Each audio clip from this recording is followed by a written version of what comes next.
করছে এগুলা? দাও তো আমি দেখি।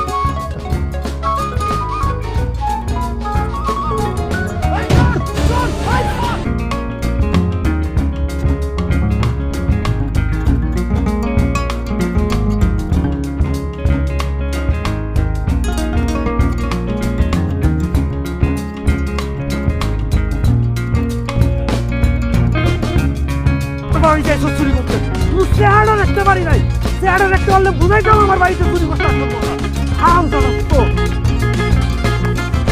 দেখছোস তোর বন্ধু এখন কি করছে? আমি শিওর আমার বন্ধু কিছু করে নাই ও টের পাওয়ার আগে ওর মামা টের পাইছে এই জন্য চোর পেয়ে আমাকে থাপড়া নিতেছে আর আমরা গেছিও তো চোরের মতো এখন ফায়দা দিলে বুঝ। আবার প্রেম করতে গেলে একটু এরকম সহ্য করতে হয় ওই দেখ প্রেম কর প্রেম কর।